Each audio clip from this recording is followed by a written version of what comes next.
Is Superman the real guy, or when he dumbs himself down, is Clark Kent the real guy? Is Batman the real guy, or is Bruce Wayne? Because Right. one of them is the weaker one, and then one of them knows the right thing to do at the right time. Welcome to And Then I Did This. Prepare to be inspired as we celebrate the unique journeys of individuals who've had the courage to break free and live life on their own terms. Their lives prove that you truly can be free to live your best and most authentic life. Let's get to it. Welcome to the show. Today, I have a special guest, Dave Crane, a former BBC journalist, a radio station manager, TV host, recording artist, and author. Dave's been entertaining audiences since he was 3. Today, he does keynote speaking, training, consulting, and private mentoring. With 30 years of engaging millions at premier events worldwide, his passion is sharing his knowledge with the next generation of effective communicators. Dave, welcome to the show. It's such an honor to be here. Thank you so much for inviting me. Absolutely. Share your journey, how you got started, and then we'll go into present what you're doing. How long have you got? That's a terrible question to ask me. Dave, since you were born, what happened? I'll put it together. I'll make it as easy as possible to do. So, I was at a speaking event yesterday with a load of content creators of different levels and so on.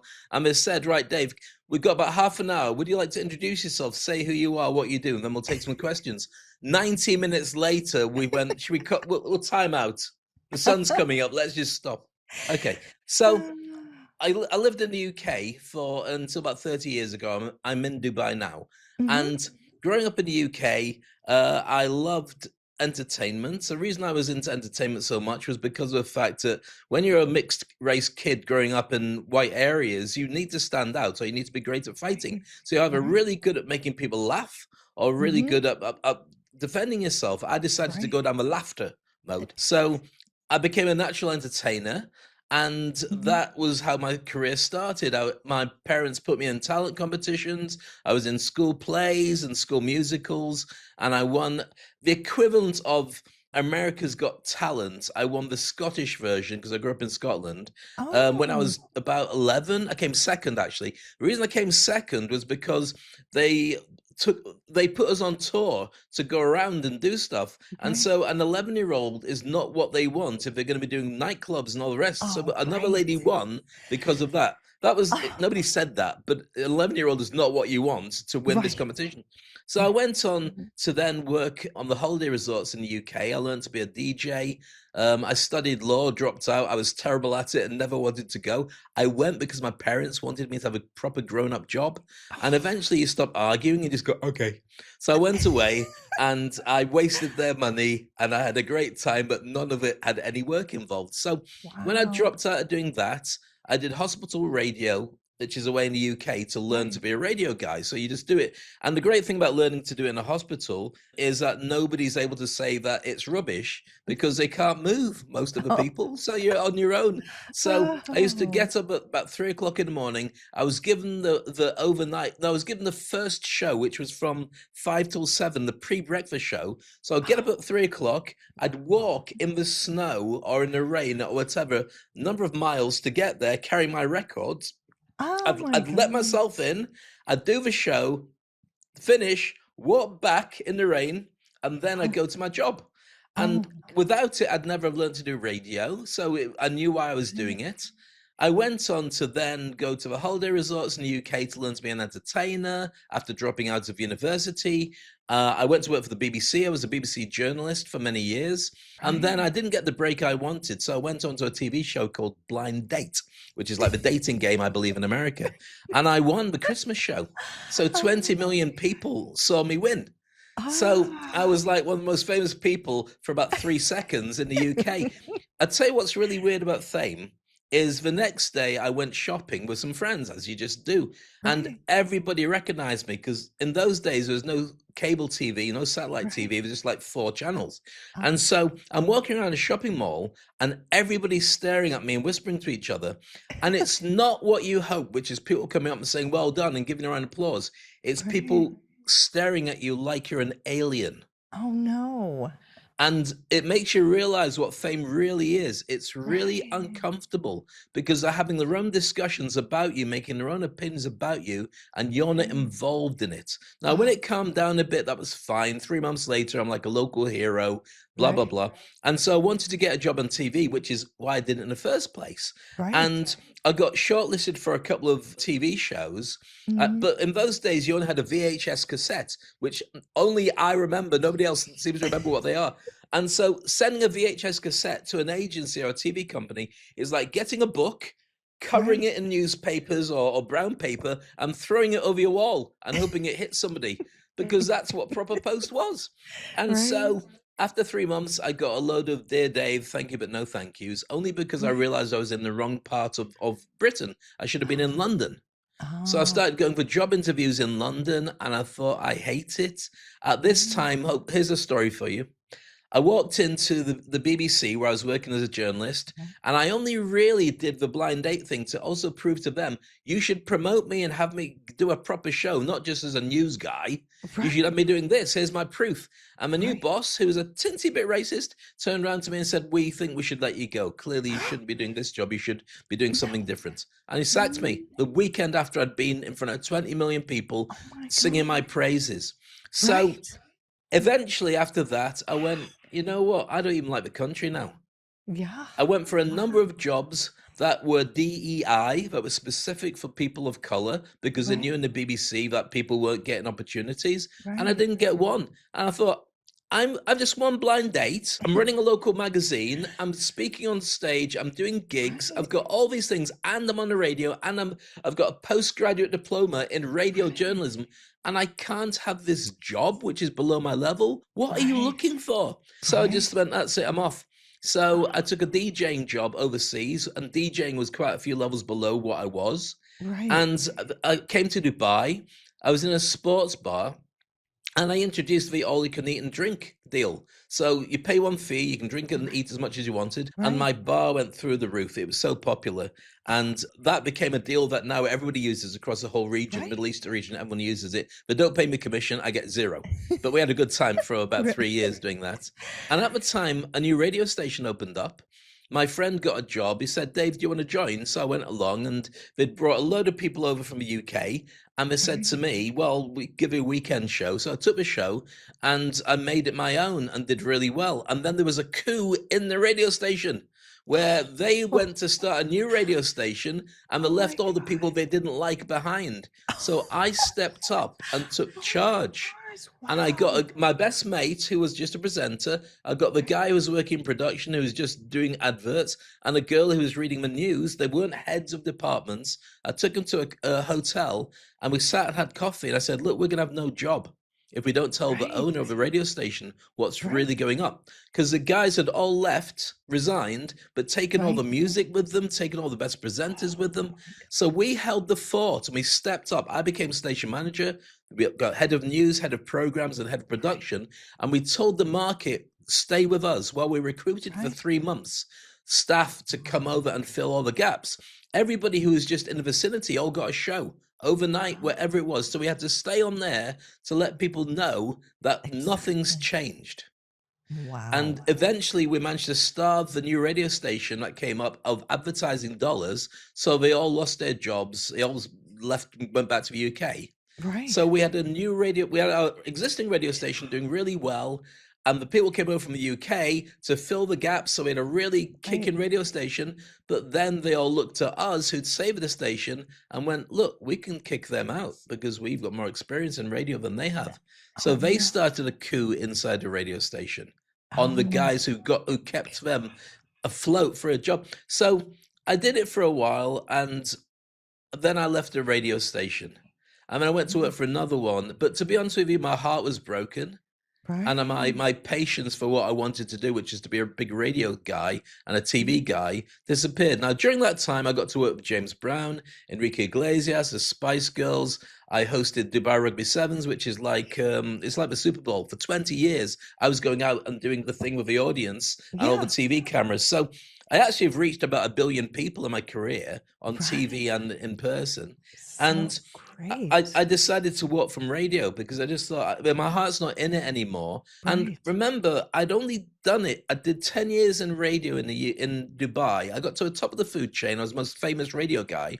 But I only did it because I wanted to prove to those in the UK who weren't actually paying attention, look what you missed out on. Right. Exactly. But who am I showing it to? Because now I've got a completely different audience. They all know who I am, and I don't Right. want to spend all my time watching my back because people are trying to push me off the top of the mountain. So I just resigned and left and stopped doing it. Right. And what's really strange again about fame is the next day my phone stopped ringing and never rang again. I wasn't invited to the opening of anything at all as a famous person, nothing, because I wasn't money anymore. I wasn't Oh currency. my My face wasn't worth. gosh. You're that guy who used to be in radio. Yeah, okay. Right. We'll get somebody who is in radio. And it taught me a lot about being famous and by Right. why it doesn't matter, and being influencer doesn't matter, and having a Right. life that makes you happy really matters. Yes. And so very quickly, because I realized I've taken up most of the show talking Yeah. about me, I'll No, just get that's to where we good. are now. Yeah. So I survived for a long time. I mean, I met a beautiful woman, and we had a child and 2 dogs.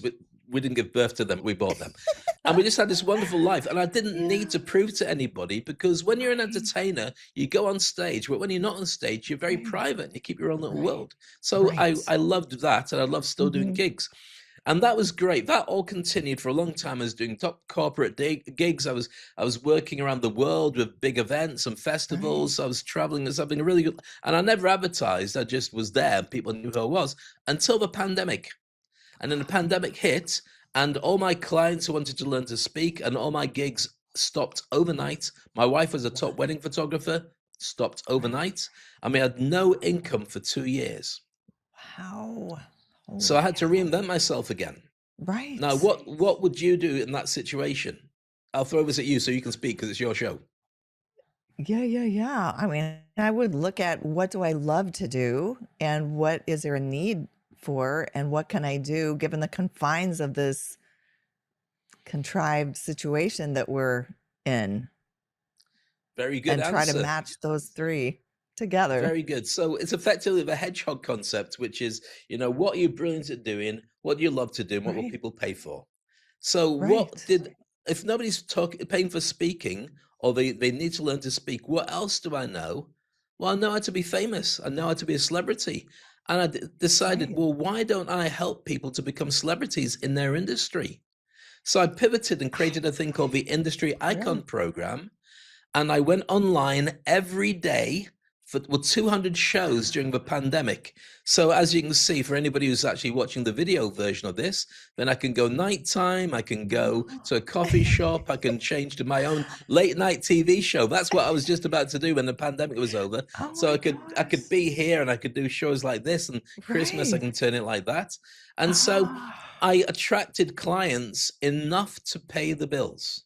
And then when I Wow. came out of it, that was it. My wife, she's from Singapore, turned out to be a tech genius. I didn't know. She's brilliant, as many Oh, Singaporeans are, and Japanese, really good at so this. So good. she took care of all the tech and still does. And so what was challenging, and I think this is where it fits in with you and your audience, is after 2 years of really fighting hard to stay afloat, the stress had built up, and I had Right. post-traumatic stress disorder. I feel like I'd been at war for 2 years. And so Right. when work started coming back, it was still bits and bobs because people would be cancelled if the CEO had COVID Right. and had to they'd cancel the event and all Right. sorts. And so I had a real problem because I wasn't burnt out. It's a thing called burnt in. Do you know this one? No, tell So me. imagine the wheels are spinning on your car and you're stuck in sand. The car's Right. working fine, but you can't get any traction. So you keep revving. Right. That's where I Yes. was. So I was going every day. I was online 16 hours. I was doing 7 days a week. My wife said, take time off, take Saturdays off. And I said, I can't Right. do that. What if I miss something? She said, do it. And it was brilliant. That was the best thing I did. But also, I had anxiety and I had depression. I didn't know it. You don't know that when you've got Right. it. You We're just know never you're gonna know. grumpy and you're grumpy to everybody and you can't stop it. And so when work started coming back, I did something which I'm going to share with everybody. It's going to help them with speaking, it's going to help with stress, and it might help them change their career. So this one will be useful. Mhm. So I thought about it. I thought, well, I'm a hypnotist, I'm a life coach, business coach. How do I get over this? Because what was happening is people approaching me to do gigs and then canceling. Now, what happens Mm. normally is I make them pay up front. So I'm not going to give Mhm. store credit to a big billion-dollar Right. corporate. Somebody pay me afterwards. They pay me in Right. advance, and if they cancel, they lose the money or they give me a new Right. date. That's it, but the Right. money's in my account. So Right. I wasn't ready to do that because I'm scared if I'll lose a Mhm. client. Right. I've got no pressure when I'm so desperate to have the money coming in. So Right. I thought, well, how can I fix this? And as a coach, and you're a coach as well, Yeah. it all comes down to one sentence: ask yourself better questions. So I Right. started asking myself, how can I fix this? What do I have around me? What's the best version of me? And the best Right. version of me was not the one that was doing stuff and Right. trying to fix this. Best version of me is with a live audience and a microphone and a live gig. So I've got sponsors, I've got TV, I've got radio, I've got my team, I've got the audience, I've got an Mhm. agenda, I've got a deadline, I've got about 10, 20 different things to do. And I make Right. snap decisions and I'm very good at it. I Right. thought, well, what if I get that guy, let's call him Max, to look after my life right now? So I handed over keys to my life to him. Now that's going to make me sound like a nutter. Let me explain. So, like actors do this all the Right. time, they get into character. And I knew that I get Right. into character when I start speaking on a stage. Well, I don't, I Right. just flip, I just do it, do the job, Right. then get quiet afterwards because I don't Right. like being too loud when I'm not doing the gig. So I Mhm. thought, okay, what I'll do is I'll test this. I'll ask myself, what would that version of me do with these clients who are umming and ahhing Right. about paying me? And that version of me said, well, why don't you just give them 24 hours to get back and say the proposal doesn't exist after that? I went, ooh, good idea, but they've got to go to corporate, to procurement, to their boardroom. Right. I'll make it 48 hours because I didn't want to kill that side of what my decision making Right. process was. Didn't want to kill Max. I wanted Mhm. to get it. So that worked Exactly. really well. I got about 20, 25% conversions, and the other Mm. 70% came back or didn't come back, but I didn't wait for them. I moved on. Mm. So it was better for generating Yeah. income. And I thought, well, what if I get Max to do more stuff? So I started handing over other elements of my life to Max Mm. until I am now Max. The only time I'm not Max is with my family because I won't allow Right. that energy to be there. So for Right. anybody who's thinking, how do I do that? There's 3 steps. First one, imagine the birth certificate version of you is the name that you're given when you're born. So Right. mine is David Maxwell Crane. You go to school, the teacher reads out a register, and your friends will give you a nickname or they'll give you a shortened version of your name. Right. And that becomes your social media name. That's Mm. stage 2. So a Right. social media name is what's on your socials, it's what's on your business card. Right. That guy wasn't strong enough. But there's a version of you that when you're working really hard in your zone, whether you're Mhm. doing sports or you're working on a Right. proposal and it's 3 o'clock in the morning and you know, this is brilliant. I can't believe the time's gone so quickly. Or you turn Right. around to people and say, give that to me. I'll take care of it. Honestly, I'm great at this. That Right. is your superhero version of you. Yeah. So Tap into good. that and be that. So good. So good. That's brilliant. It's so simple, but it's not intuitive unless you hear someone say it as an example, because it's shifting identity. That is one of the biggest challenges people have in making a change in life is you have to take on that new identity to be it until you become it. It Now, is a brilliant way to do it. thank you. There's a lot of people who are going to be kind of puzzled. What does this mean? So I'm going to throw another Yeah. angle on this. Is Superman the real guy, or when he dumbs himself down, is Clark Kent the real guy? Is Batman the real guy, or is Bruce Wayne? Because Right. one of them is the weaker one, and then one of them knows the right thing to do at the right time. Right. We, through school and everything and imposter syndrome, dumb ourselves down to fit Right. in. But if we're very good at what we do, there's a version of us that's brilliant, almost like a superhero. So supposing that Right. version of you, you gave them a few more tasks to do and then Right. wore that more often, what would that give you? So once I'd got that, I started approaching people differently. Max would go up to people and talk to them. Dave would sit and wait until somebody noticed me and ask me a question. So I went Right. to a breakfast business meeting, met a couple of people I was chatting to. I said, "What do you do?" They said, "We're Swiss bankers." I said, "Okay, what kind of things do you work on?" I said, "Well, we've got a big event coming up in Davos where we're looking after the African hub." I said, "Great, well, you need an MC, you're going to need me. Give me a business card, here's mine, let's talk this afternoon, I'll call you when we leave here." I called him, 2 weeks later, I'm in Davos. So I did the gig in Davos, Wow. and now I'm at Davos, I make friends with a guy who's the right-hand man of the Vatican. Later on that year, I'm speaking at the Vatican. I'm working now with the Vatican and doing gigs. In fact, I did Davos the previous year for the Vatican. And so now I connect, and it's Max who connects. Still Right. me, still Dave Crane. Nobody else knows. Exactly. So there you go. That's how you deal with stress and everything else. But that's, yeah, an opportunity to not pass up. And I think if people will label themselves, oh, I'm an introvert, I don't engage well in crowds, or I whatever label or excuse they've given themselves, that's a way to overcome that. So it's brilliant. Brilliant. So talk a little bit about what you do now, because you obviously have such a strong speaking background, and which we had touched on earlier before we started recording, that fear of public speaking, fear of speaking is one of the number one fears, next to death that people have. So talk about that and how you've leveraged all your knowledge and experience to help others. So I think possibly the way to deal with this, or to answer your question, is to take it like an issue for people who find it difficult to speak. So I've Right. always had to speak because my mum said to me from a very young age, "Dave, don't get involved in anything where people are doing bad stuff because they'll only remember you're there and you'll get into trouble." So Mm. therefore, I would always speak up to be noticed. Otherwise, I don't blend in anyway, but people would then make a decision on what they thought I was going to be. So I would just talk. And Right. so, for anybody who's got a fear of public speaking, it's built in from our cavemen days. And people might not know Mm. this, so I'm going to explain why. So, imagine you're in the cave Right. and a bear comes into the cave and you're on your own and the family's away.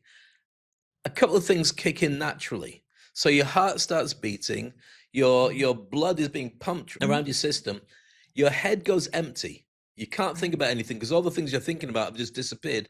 And your Right. stomach, you lose interest in eating because there's nothing that matters apart from I've got a bear in the cave. So there's a Right. couple of things that happen to you.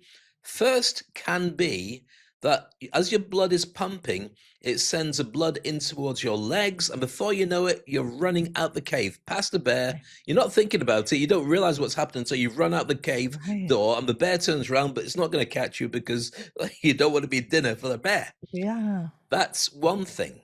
That's called Right. flight. The second one is the bear comes in, your heart starts beating, you've got your family in the cave, or you can't get past it, your head goes empty, your stomach, you're not interested in eating, but the blood goes into your hands. Next thing you do is get a weapon, you start attacking the bear. You can't let it see your family, you can't let it go, you just get it out of here. Fight, fight, fight. Fight. Natural, Right. subconscious these are. Next thing is the bear comes into the cave, it hasn't seen you yet. Your blood starts pumping, your head goes empty, you're not hungry at all. You can feel everything, but it hasn't seen you yet, so you Right. freeze. Your senses can hear it, it's behind you. You can smell its breath. If you look, Right. move your eyes, you can see it, but it hasn't noticed you yet. When people have a fear of public speaking, that's what happens to them.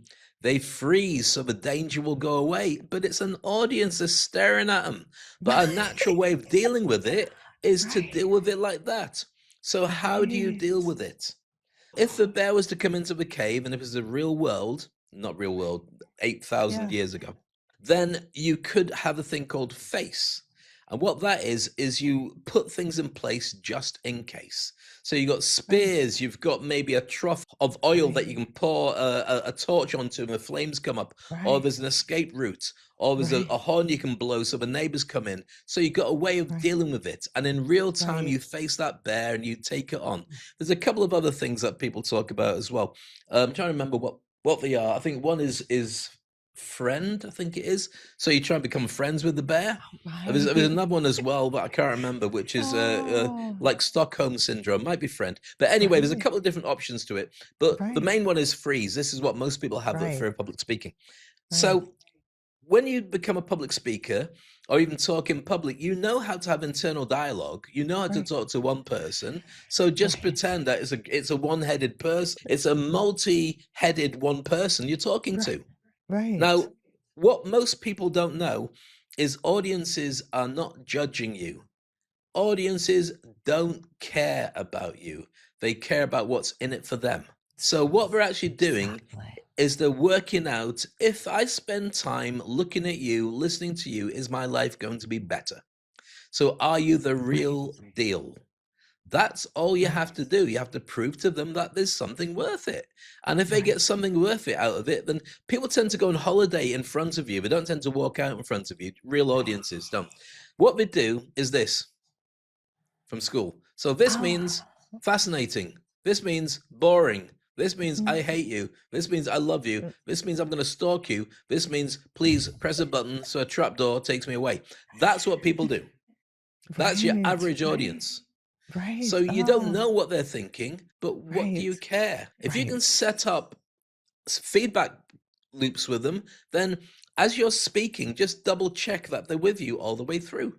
So as you start Yes. speaking, you ask little questions, rhetorical questions they don't have to answer. Does everybody understand that? And Right. what you get is exactly what you are doing to me now. You're nodding. Yeah. 10% of your audience are noddies. They will Right. nod because they're with you. Now, Right. for anybody who's got a dog, when your dog will look at you and it'll stare at you like it understands every word, and it probably does understand more than you think, but it's really going, can we go for a walk or do I get biscuits? That's all it cares about. Right. You're saying, oh, I've had Exactly. a terrible day today. I'm so glad you love me. It's going, does that mean biscuits or walk or what? So your Right. audience will respond to you. They'll nod when they're with you, and the noddies, when you see who they are, when you say, "Did you understand that?" and they don't nod, you know that's a no. Could I go over it again for you? Yeah. Nod. So you Yeah. explain it again, and then you say, "Does that make sense now?" I mean, nod, and you move Right. on. So what Right. you do is all the way through your presentation, you just set up for the noddies to give you feedback. So by the time Right. you get to the end of a presentation, you know it worked because otherwise you'd Right. have seen them. Now, Right.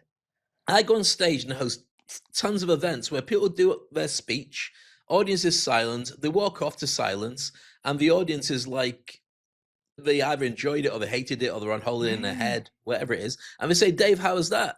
And I'll say, it's okay. But the point isn't that it was okay. The Right. point is you should know because you Exactly. know how to work an audience. So Right. I'm going to give you a crash course here. I'm going to give you a way to guarantee that the audience in 9 seconds will eat out the palm of your hand. And I'll Okay. also teach you how an audience will give you a round of applause when you finish. Let's do it. Okay, so this is my gift to you. The bill's in the post from me and Chris because I know you'll buy it. So when you go out to an audience, don't go out and start speaking straight away. Get in a position where you can see everybody and they can see you. You train Mm. them or they train you. So remember that. Mhm. You position Mm. yourself as somebody to be listened to, or they will position themselves as people who don't care and will tune out. So Yeah. what I do when I go out to an audience is I'll do my homework first of all. I know who the audience is. Even if I just arrive and there's a speaker on before me, I'll do a profiling of the Wi-Fi code of who the audience is. What age are they? What do they want? What do they need to hear from me? What are they enjoying the last speaker? What did they do really Mhm. well? If you can, you do that, Yeah. or you talk to the organizer, or you make a snap judgment when you go out there. But you work Mhm. out from looking at the people, who are they? What do they need? Give them what they want. Yeah, I go on stage and I stand there, and this is if I'm hosting it, but also sometimes if I'm speaking as a keynote and as a different host, but I've got to reset the room to be ready for me. So I'll Right. go out and say, "Good morning, everybody. Good morning," and they all look at me like, "What?"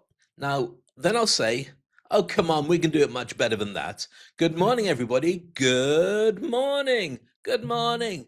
Thank you so much." 9 seconds. So what Right. was I actually doing there? I was stopping them from doing Right. whatever they're doing, an interruption. Good morning, Right. everybody. Good morning. Nobody in the real world would say. But have you ever been to a concert where everyone sings the chorus? Teach Yeah. them how to sing it. Yeah. Brian Adams, Summer of '69, dun, dun, dun, dun, dun, dun, and everyone sings it, then he joins in. You do this. Good morning, everybody. Good morning. And what I'm actually saying is stop talking, put your cigarette out, stop drinking your coffee, put your phone down, forget what your friend's Exactly. talking about. Daddy's here. It's a throwaway line I don't expect a response to. Sometimes they say good morning, sometimes they mumble. Doesn't matter. Next line. Oh, come on. We can do much better than that. We can do this is Right. stagecraft entertainment. Now, have you ever seen in the days before he became public enemy number one, Kevin, what's his face? It was in that show about being a president. What was it called? Oh, Not God, was Kevin it called? Spacey. Kevin Spacey Yeah. played the president of the United States in this amazing show. I can't remember what it's called. It was a British show that they redid in America. And the best part of it, I'm trying to remember the name of it. What's it called? Oh, it will come to me in the middle of the night at 3:00 in the morning. I'll be so upset. So anyway, he did this show, and what the best part of it, because he's a brilliant actor, really good actor, is he'd stop in the middle of a scene and he'd turn to the camera. He says, "I hate this guy." And you're wondering why I'm being so nice to him? Because I've got something up my sleeve. Watch this. And then they go back in the scene. So Deadpool does this. Oh, Deadpool talks to the camera, talks to us as the audience, then goes back right. in, and nobody else knows he's doing it. So what I'm doing is I'm breaking the fourth wall. It's not me versus the audience. I'm not presenting to them. I'm Right. joining them, but I'm on stage. We can Right. do much better than that. Right. That tells them that Yeah. they're with a professional who knows what he's doing. Exactly. Then I say, good morning, everybody. Good morning. Raising my hands to make sure that they do it, being a little bit Right. more positive and louder. And Right. then they say good morning back to me. Then I thank them because I've taken them over a journey. If I just ignore them, then they feel they've been used. Then I go into my presentation. My name is Dave Crane. I'd like to share with you today about how to make cheese on toast so it's really delicious, or whatever I'm going to talk to about. Right. I don't have my presentation first, then start talking, and Right. 30 seconds later, people put their phones down and go, what was they on about? Because they've missed the intro to you. I do them first, then presentation second. So good. Another tip, never present or do a speech again for the rest of your life. What you do is you have a conversation with your audience. Oh. It's not you versus them. It's you all talking together, but they're not allowed to speak. Takes the pressure off. It's not them judging, is this person going to make my life better? This is one of my friends who's speaking on stage, and I liked the way he introduced himself, and I'm up for this. It's almost like you're sitting at a table with them, but you've got a microphone and you've got that positioning. I did promise one more thing, which is how to get the audience to clap once you've finished, which is gold dust for anybody. Do you know how you do this? Tell me. Now, most people finish their presentation and hope and pray that everybody liked it enough. Don't do that. You say, thank you so much for your time. You've been an amazing audience. Give yourselves a massive round of applause. Oh. You start clapping. You tell them they're brilliant. Yes. They clap themselves, not you. That is brilliant. And while they're clapping, you say thank you and you walk off the stage. And everyone says, how popular was that amazing talk you gave on how to get the scrapey bits out the inside of your fridge? Right. And the organizers go, wow, you went down better than anybody else. And you go, yeah, only because I had a trick, which is get them to clap for themselves at the very end. Oh, so good. So good. Well, and you're an engaging speaker. So I'm sure, yes, the content that was delivered was good too. But to your point, they're sitting, and most people are having conversations about what happened earlier in the day, what's going to happen tomorrow, what happened when they were on the break. They're not even sitting present with themselves, let alone with you. So you have to interrupt. It's making me think of, some of the other speakers, like, like Tony Robbins, and I think I was just recently around Dr. Joe Dispenza, and he'll say, "Are you with me?" And exactly, and then having and depending on the situation, having them now explain that to your neighbor. I've actually heard him say, "Go ahead and meet the person next to you and tell them that they're a genius." Introduce yourself as a genius. Just something that is makes people laugh, but it also gets them engaged. So those tricks that you shared, those are golden. And we can make the difference between something, falling flat or something being phenomenal. Getting Yeah. booked to speak and paid next time.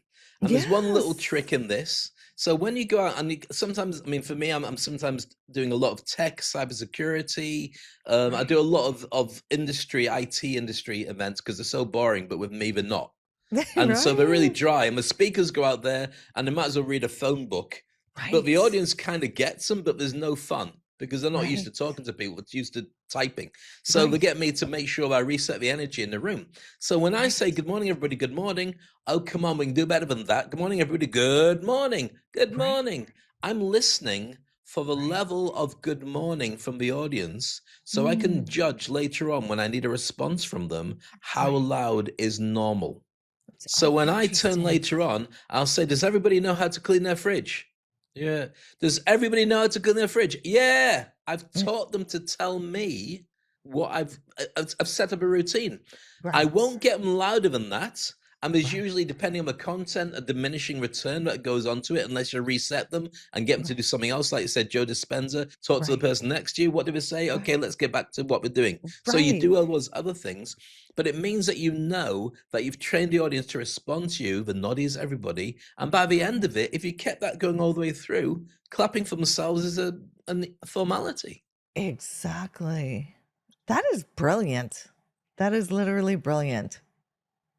So Thank you. good. Oh my gosh, so good. So I've just taught myself out of a job now. Nobody's going to book me to help them. We've seen it No. all, Dave. We know what you're going to do. Oh, yeah, I know that the skill that comes along with it. There's a lot that goes in between there and the preparation and all that. So I know you've got other tricks up your Oh, sleeve. completely. It's Oh, practice. It's practice. And it's also knowing yeah. who your audience is and having a signature message you want to get across to them. And also, it's a lot to do with stagecraft and it's a lot to do with the heart. Right. You set the room the way you want it to Absolutely. be. And I've seen some incredible speakers who break all the rules and go down fantastically. But this is Right. where your personal branding is really important because people will Right. look you up on LinkedIn while you're Right. speaking or when they Oh, find out who you are, and interesting. they'll look at it and say, is this person worth it? And if they Right. can't find anything in your LinkedIn because you've not put anything and you don't seem like the real deal, they've already half got one foot out the room. Absolutely. Yeah, absolutely. So share a bit more about how people can get engaged with you. And then I want to go back into some of your advice around people who are unhappy where they're at and what they can do. But share a little bit more about. It's easy to find me. Mm. I'm on LinkedIn. Just go for Dave Crane Dubai and I'm Okay. there. Or go to Speak on Stage, which is my website, and I've got all my programs. I didn't mention about the Thought Leaders Network, or did I? I can't No, remember. you It's didn't. been a You blur. didn't. Nope. Nope. Not So yet. I created the community because after the pandemic, when I was like suffering from not being able to connect Right. with people after Hmm. being indoors for such a long time, because Right. everyone else went back to work, but I had no work to go to. There's no gigs. So I Right. just Oh my got used to doing gosh. this, which was challenging. Yeah. And so going out Right. to meet people again was hard. And there's Right. nobody there who had a community that was interested in what it Right. is that I needed people for. So I created my own one called the Thought Leaders Network. And I wrote a book in it called the Thought Leaders Playbook. And I've got a community of Nice. 3,500 people on LinkedIn and on WhatsApp.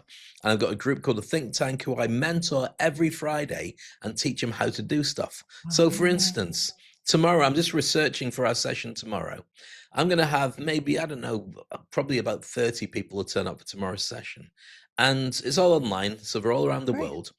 And without talking about the conflicts and the challenges of being in Dubai we've got used to, one thing Right. that's come out of it is you can use leverage on your business to be able to Mm. say, I hold a gateway that nobody else can get past, Why don't I monetize that? So that's what I'm going to be showing to people tomorrow.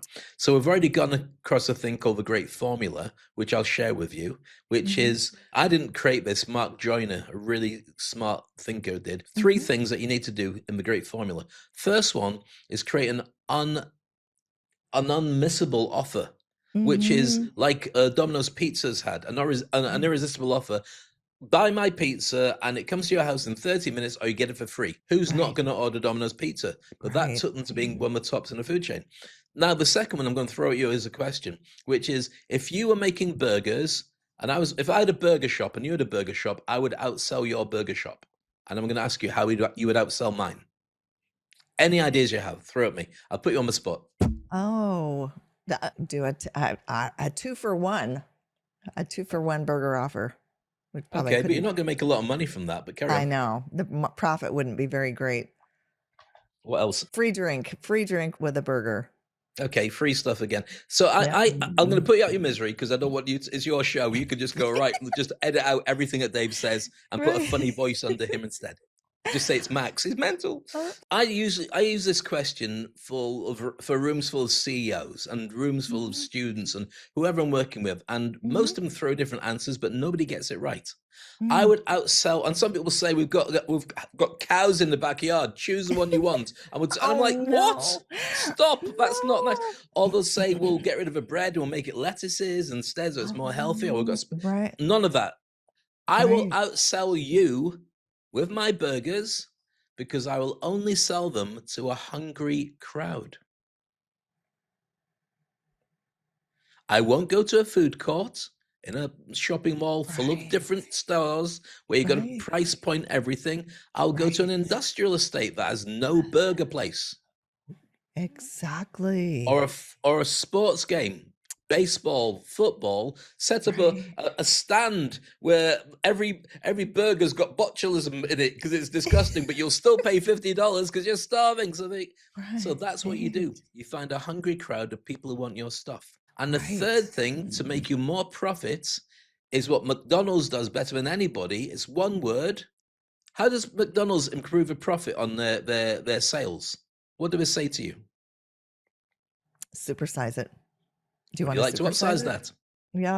Yeah. And instantly you go, yeah, okay, what is it? And you pay whatever it is.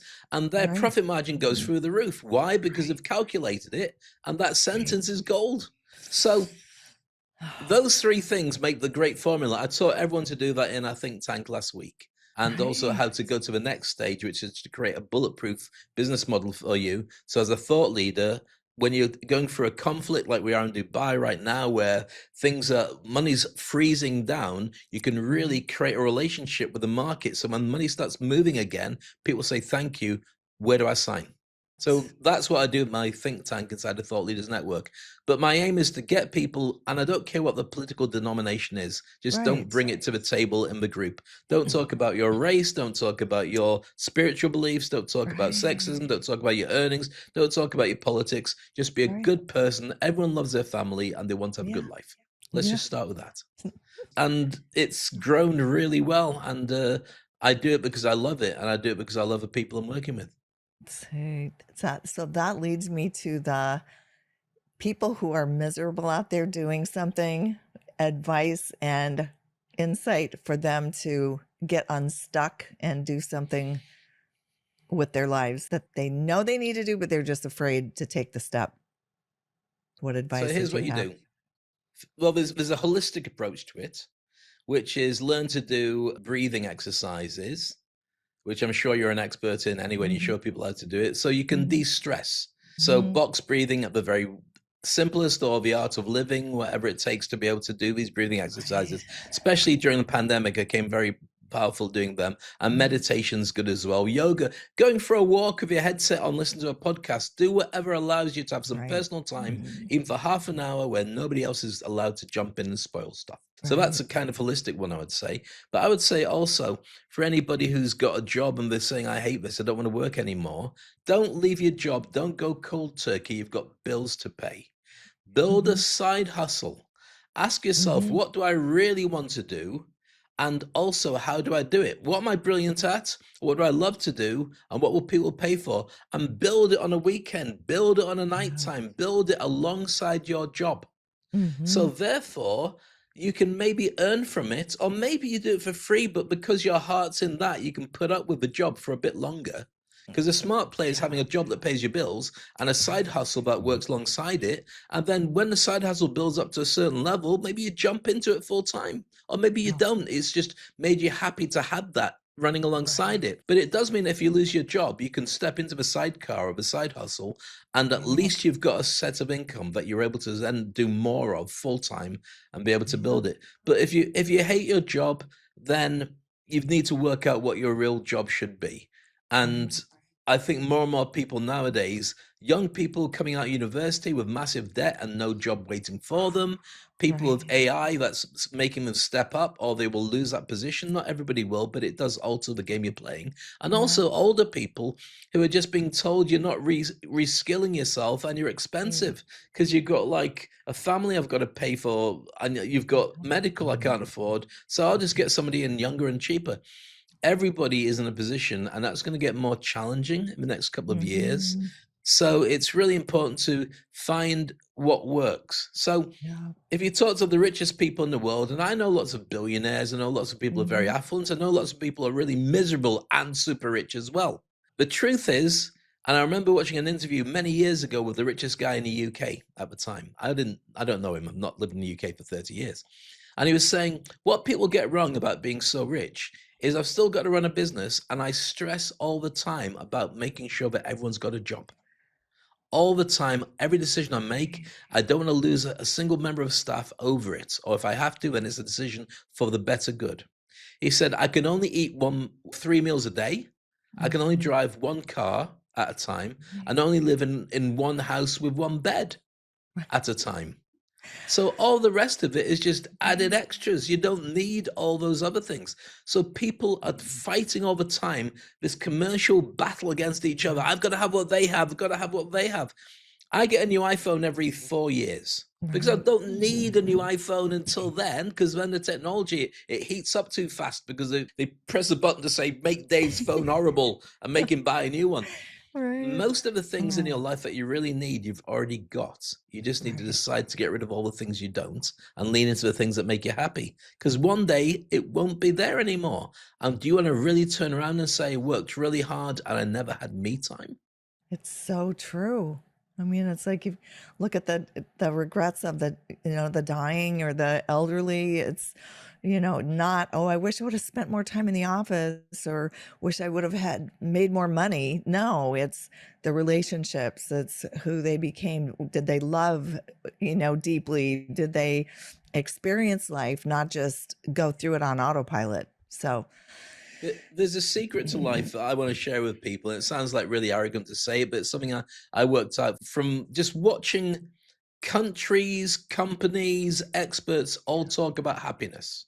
Happiness experts. It's like a currency. We've got the happiest company in the city. Mhm. We've done a test. We look at all the stuff. Or we've got a country that's happier than any other country. We looked at Yeah. the stuff. I don't think happiness is what you need to chase. I'll Mm. tell you why. Because in order to be happy, you have to be angry or sad. And life is like this. So how can you tell happy until you've had sad or Right. had angry? Because then it resets itself. Because if you're always happy, it won't seem like happy because it's Right. normal. Yeah, So what that's you need to true. do is understand that there's a setting called contented. So search Mm, for contentedness. So I'll give you an mm, example. So I'm watching TV, and there's a travel program, and they show a rapper or a rock star who's having a party on a yacht. They're all drinking champagne, and Jay-Z and Beyonce come along, and Taylor Swift, and there's cameras, and they're just having the best time ever, and it's just everyone's dancing and singing. And I'm going, oh, I'd love to be there. That'd be amazing to be famous and with all these people. And I go, okay, well, what can I do while I'm watching this? I'm going to go in the kitchen. I'm going to make myself a cheese sandwich. I'm going to toast it. I'm going to make a cup of tea. I'm going to put a chocolate biscuit on the side because I'm a little bit cheeky and I like to party. And I'm going to go there. I'm going to sit there, eat my cheese sandwich, have my chocolate biscuit, my cup of tea. I'm going to put on a Marvel movie. And right. actually, I feel all right. I'm not doing what they're doing. That's their journey. But Right. I instantly reset what I'm doing. So I'm Right. happy in my own skin. So have have contentedness as your default setting. Right. It's easy to get that. So if you could be contented all your life, Mhm. sometimes happy, sometimes sad, but also able to reset it by saying, well, this isn't great, but it's not bad. I Right. can do with this, and now I'll just enjoy this. I've hurt my finger, so I'm not going to do that again. What can I do to change Right. my mind? I'll go and get my cheese sandwich. Well, I'm not obsessed with cheese sandwiches, but if you can do this and reset and reframe your mind for all the things Exactly. happening in your life, then you have a good life. Yeah. And that's what the golden goose is. That's what everyone's chasing. Just have a good life. Yeah. That I always say the attitude of gratitude. Gratitude shifts everything. Doesn't matter how bad something is, there's something you can do to look at life from a different angle and flip the script. It's like, oh, but I have this, but I have a roof over my head, or I have a warm bed to sleep in, or simple things can shift that perspective. So, yeah. What's life trying to teach me from this Right. experience? What can I get? What would have been a worse version of this if I hadn't already known about it now? So I almost got Right. hit by a car. I'm really scared. But what if I'd been hit by a car? I've Right. got loads of bills to pay, so I've got to work out how to pay them. But what if these bills are impossible? If I Right. ask better questions, I'll fix this. Yes. So Yes. now I can fix this. Yes. When you talk to somebody who's a cancer survivor, they're usually the happiest of people because they had to Right. reinvent themselves and understand Right. that you do have a limited amount of time. So enjoy it. And I've read Right. about people. One of my people in the think tank is an expert. She was was a level 4 cancer survivor, and she helps people to be able to find extra time and survive longer or recover completely. And I remember reading about a guy that they couldn't fix and help with cancer, so he diagnosed himself with comedy films. So he Oh, watched comedy yes. films that made him laugh. And so all the endorphins trained his Yes. body to feel positive and good. And that Yes. helped to cancel the cancer. Now, I Yes. don't know if this is true or it's a made up tale. I'm going to Google it straight after this to see if it's Right. made up. But you can fix things with what you have. You Yes. already have all the tools, everything in your life. You would not be here and Right. tested unless the answers are right in front of you anyway. Yeah, absolutely. Absolutely. So much wisdom in such a jam-packed window of time. This is so good. So good. 25 minutes, it lasted an hour, I think. Oh, everything is going to be in the show notes, so anyone can get in touch with you and engage further, because man, this was so good. Thank you so Thank much. you. It's an honor and a pleasure. And I really enjoyed meeting you. I loved all the way through staring at that stalker in the corner, which I think you're going to get rid of, who keeps watching your beach house. But apart from that, honestly, that you do an amazing job. And the reason that you're so popular is because you do get to work out what's going on with people. You can work out the Wi-Fi code of people. And the world really needs you to be reaching more about how to de-stress themselves and get a better version of Right. life. So Right. you are so Yeah. important. So thank you. And that's a wrap on another episode of And Then I Did This, celebrating the lives of those who've walked away from the beaten path to pursue work and a life that nourishes their soul. If you're feeling inspired and ready to explore your own path to freedom, check out youcanbefree.life, where you'll find resources and support to help you break free and live life on your own terms. See you next time.